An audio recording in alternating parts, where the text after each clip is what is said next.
c'est Fal, j'espère que vous allez bien et aujourd'hui on se retrouve pour le débrief du match de la Ligue des Champions qui opposait le Bayern au Dynamo Zagreb. Alors oui, je vais me concentrer essentiellement sur le match du Bayern aujourd'hui. Je ferai demain ou ce week-end un débrief plus détaillé sur les clubs de Bundesliga parce qu'on a eu vraiment des beaux matchs entre Stuttgart, Leverkusen, Dortmund, Bruges. Vraiment, il y a des choses très intéressantes à dire sur ces matchs-là. Mais bon, c'est quoi cette dinguerie? 9 buts à 2.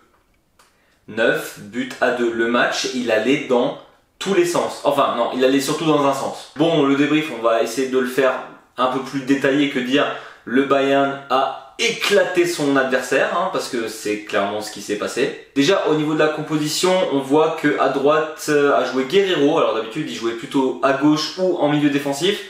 Sacha Boey, c'est encore une fois blessé et apparemment il en a pour 2 ou 3 mois, donc on le verra pas tout de suite. Kimmich est préféré en milieu défensif. D'ailleurs, je trouve que c'est techniquement son meilleur poste. Après, il fait très bien le taf à droite, mais force de constater qu'il a très bien joué. On a Pavlovic qui a été titularisé. On a aussi Gnabry qui a joué à gauche en tant que titulaire et Gnabry qui retrouve un niveau, je trouve, exceptionnel depuis l'arrivée de Vincent Kompany. Mais sinon, c'était globalement assez classique. Olise, il est devenu titulaire indiscutable, j'ai l'impression, à son poste droit. Musiala en 10, je crois qu'il n'y a même pas besoin d'en parler. Et Harry Kane, depuis qu'il est là, c'est sûrement le meilleur joueur du Bayern, avec Musiala. Et franchement, je trouve qu'au début, on a toujours un peu ce souci du diesel allemand, quoi. Le Bayern met du temps à rentrer dans son match. J'ai l'impression que les clubs allemands, d'ailleurs en général c'est ça, que ce soit l'équipe d'Allemagne ou les clubs allemands, les 15 premières minutes, c'est poussif. Alors oui, Zagreb n'était pas réellement dangereux. Et évidemment, on va relativiser sur le score tout à l'heure. N'empêche que le Bayern n'arrivait pas à se frayer un chemin contre cette équipe du Dynamo Zagreb qui était vraiment très fragile.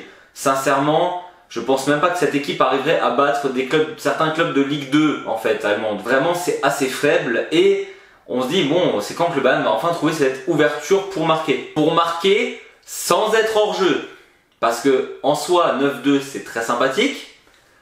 3 buts hors jeu sur le match, minimum. Ça, je pense vraiment que Vincent Kompany, il a déjà dit concrètement que ça lui fait plaisir que les joueurs ont marqué des buts. D'ailleurs, il s'est absolument pas attribué le mérite. Il a dit que c'est les joueurs qui ont fait ça et les joueurs méritent toute notre gratitude, entre guillemets, de nous avoir offert un spectacle pareil. D'ailleurs, le Bayern, en ce qui concerne les phases de poule de Ligue des Champions, je sais plus c'est quand la dernière fois qu'ils ont perdu un match, mais ça doit faire quelques années maintenant. Ils ont une constance au niveau des matchs de poule de Ligue des Champions. C'est assez dingue de se dire que cette équipe, elle est toujours présente et toujours au top pour fracasser ses adversaires en phase de poule. Mais n'empêche qu'il y a ce petit point noir du Bayern qui marque beaucoup de buts hors jeu. Et en soi, c'est un point noir sur le principe que ça t'évite d'avoir un but et les attaquants doivent mieux se placer. Clairement, Gnabry, Musiala, etc. Il y a encore des fois des petites défaillances. Mais le côté quand même positif, en tout cas moi ce que j'ai remarqué de ces buts hors jeu, c'est que ça joue extrêmement collectif. C'est quelque chose que j'adore. Par exemple, on en parlera dans une autre vidéo, mais quand Hendrik en fin de match contre Stuttgart décide de tirer alors qu'à gauche et à droite il y a Mbappé et Vinicius qui sont littéralement libres, Nübel fait une petite erreur parce qu'il a anticipé la passe. D'ailleurs, je pense que tout le monde aurait anticipé la passe. Le tir n'était pas exceptionnellement bon, mais c'était un mauvais choix. Globalement, le choix de tirer à ce moment-là n'était pas bon. Et ce côté selfish, ce côté individualiste, on l'a pas du tout à Munich cette année. Est-ce que c'est Kompany? Est-ce que c'est en général comme ça? J'ai envie de dire, la culture du Bayern a été toujours très collective. Quand on voit un Thomas Müller en tant que légende, ça montre un peu le style de club. Mais il n'y a pas ce côté où on cherche à tout prix à tirer en premier. Sané là de temps en temps, il a ce côté j'ai envie de prouver donc j'essaye de tirer, mais le reste de l'équipe, ça joue collectif et ça fait très plaisir à voir parce qu'en plus ça joue super bien. Mais bon, mis à part ce point négatif des buts hors jeu, il n'y a pas grand chose à dire. Sincèrement, 3-0 à la mi-temps, c'est gentil, c'est très gentil vu ce que Zagreb s'est mangé sur la première mi-temps, c'est encore mignon, parce qu'il y a eu des buts hors jeu, les pénaltys, alors qu'il a vraiment regardé aussi longtemps la VAR sur la faute pour donner le premier pénalty, je comprends pas, parce que clairement il le détruit, il le balaye dans les 16 mètres, donc oui il y a pénalty clair et logique, et je pense sincèrement que là c'est un autre point qu'on peut aborder, comment tu es aussi fort sur pénalty Harry Kane? C'est une dinguerie ce mec. Je rappelle que la seule fois où j'ai vu Harry Kane rater un penalty, c'était contre l'équipe de France en Coupe du Monde. Alors malheureusement, oui, c'était un penalty très important. Mais bon, 3 penaltys dans un match, déjà c'est quand même fou de faire autant d'erreurs pour avoir autant de penalty. Mais bon, il y avait clair et net penalty, donc rien à dire. Mais la confiance qu'a Harry Kane lorsqu'il tire, c'est incroyable. Le gars marque 3 penaltys dans le même match, dans le même angle. Il ne change pas d'angle sur ses 3 tirs, c'est fou. Et c'est pas des grosses frappes comme on avait à l'époque. C'est vrai qu'aujourd'hui ça se fait quand même de moins en moins parce que les joueurs ont peur de rater le cadre, alors que c'est statistiquement prouvé que un joueur qui tirera en haut dans la lucarne, il y a quasiment aucune chance pour le gardien de la rater. Maintenant les joueurs préfèrent placer parce qu'un tir puissant, il y a plus de chances de le rater sur principe. Mais Harry Kane prend son élan, pas beaucoup d'élan, genre 2 pas, arrive à s'arrêter dans sa course sans faire un pas en arrière, parce qu'on rappelle que c'est interdit, et de cadrer aussi bien le ballon. Franchement, c'est un des meilleurs attaquants du monde actuellement. Franchement, à part Haaland éventuellement, qui est meilleur que Harry Kane? Je pense pas qu'il y ait actuellement meilleur que Haaland et Harry Kane en neuf. Trouvez-moi qui. Bref, les pénaltys c'était surtout le match, mais là on est arrivé au niveau de la mi-temps, on va dire. Et bon, voilà, on se dit 3-0, le match est plié. D'ailleurs, je regarde un peu aussi ce qui se passe ailleurs. Il y avait un peu le multiplex sur Canal, on regarde un peu. Et vient l'arrivée de la deuxième mi-temps, où on se dit, bon, le Bayern a gagné 3-0, qu'est-ce qu'ils vont faire? Est-ce qu'ils vont faire tourner ou quoi? Première grosse surprise, Ulreich arrive dans les buts. Alors, effectivement, Neuer apparemment s'est fait une petite blessure en première mi-temps. Et du coup, pour éviter de se blesser davantage, ils ont mis Ulreich parce qu'il n'y avait aucun risque. Contre Zagreb à la maison où tu mènes 3-0, il n'y a pas de risque. Alors en soi, ça a beaucoup critiqué Ulreich sur les 2 buts qu'il se prend en 2 minutes. Déjà, 2 buts en 2 minutes pour Zagreb qui n'avait quasiment tiré qu'une seule fois sur le but, je crois, lors de la première mi-temps, ça craint. Et à un moment, tu es le Bayern München. 3 buts en première mi-temps. Tu ne te prends pas 2 buts en 2 minutes contre Zagreb, qui, je rappelle, est une des 3 équipes avec les pires stats de l'histoire de la Ligue des Champions. Après, c'est parce que leur championnat est globalement faible, et donc c'est la meilleure équipe de leur championnat, et donc ils sont tout le temps en Ligue des Champions. En soi, c'est logique. Mais Zagreb a galéré pour venir se qualifier en Ligue des Champions.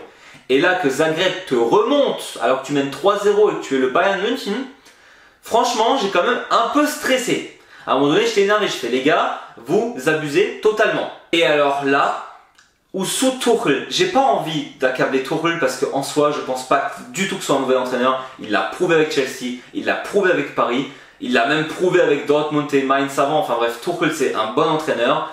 Mais là où à l'époque, les joueurs tête baissée ne se seraient pas donnés, j'ai adoré l'élan d'orgueil de se dire, les gars, c'est Zagreb en face. On est le Bayern, à quel moment on se fait rattraper? Et encore, ça a failli finir en 3-3, parce que la contre-attaque que met Zagreb et l'arrêt d'Ulreich, on oublie, mais ça a failli finir en 3-3.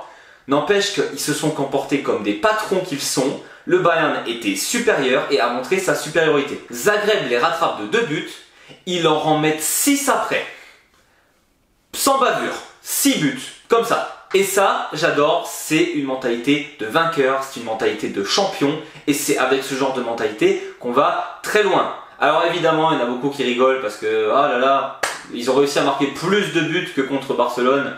C'est pas le même type d'équipe déjà. Mais malgré ce côté, ce n'est pas le même type d'équipe comme beaucoup ont envie de dire. Et c'est un truc qui m'énerve les médias, on a bien vu, ça encense quand même le Bayern parce que tout le monde ne met pas 9 buts dans un match malgré que ce soit le Dynamo Zagreb, mais que ce soit certains supporters, enfin beaucoup de supporters même, ou certains médias, ça va dévaloriser automatiquement la performance du Bayern parce que c'est le Bayern, c'est un club allemand, c'est pas sexy les clubs allemands, et donc on va leur en mettre plein la gueule, et ça c'est un truc qui m'énerve.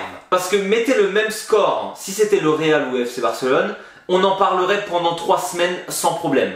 Et ça c'est un truc qui m'énerve, le traitement qu'on fait en fonction du score, en fonction des résultats, par rapport à l'équipe. Parce que désolé, le Real Madrid contre Stuttgart n'a pas montré une tête de vainqueur de Ligue des Champions de l'année dernière. Stuttgart, ils ont eu de la chance contre Stuttgart, clairement. Et donc cette dévalorisation parce que c'est le Bayern, alors que le Bayern historiquement est un club qui est top 3 facile, vraiment facile, des meilleurs clubs de l'histoire, Je veux dire, on parle du seul club avec Barcelone à avoir fait le sextuplé, on parle d'un des clubs qui a le plus de Ligue des Champions avec 6 Ligues des Champions, qui arrive le plus loin à chaque fois dans le top 4 en Ligue des Champions, enfin bref, un club qui quand même a prouvé depuis des années qu'il est là et qu'il est constant et qu'il est constamment dans les favoris pour le titre. Et ben non, c'est le Dynamo Zagreb, donc on s'en fout, c'est facile. Non, ce n'est pas facile de mettre 9 buts à un club, vraiment pas. Mais toute proportion gardée tout de même, Zagreb, après le 5e but,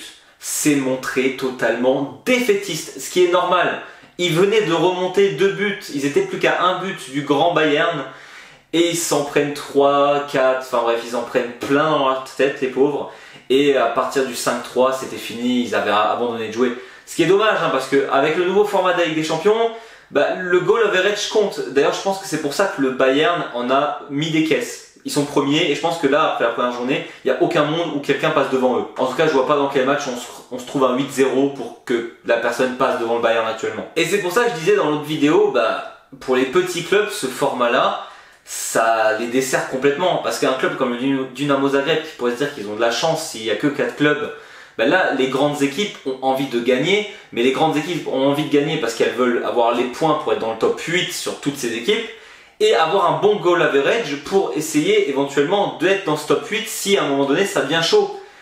Le Bayern, ils ont montré la voie. Je pense que ça va être comme ça pour beaucoup de petits clubs et pour eux c'est assez triste. Mais il faut dire ce qui est quand même, faut l'avouer, avoir un Liverpool Milan AC lors de la première journée, ça fait plaisir. Ou City Inter de Milan, même si le match n'était pas spécialement ouf. En tout cas, le Bayern nous montre là, depuis le début de saison en Bundesliga et avec la Ligue des Champions, qu'ils sont prêts, qu'ils sont bien là pour gagner des titres cette année. Alors clairement, on est en début de saison, ça fait un mois que ça a recommencé. On va pas commencer à s'emballer.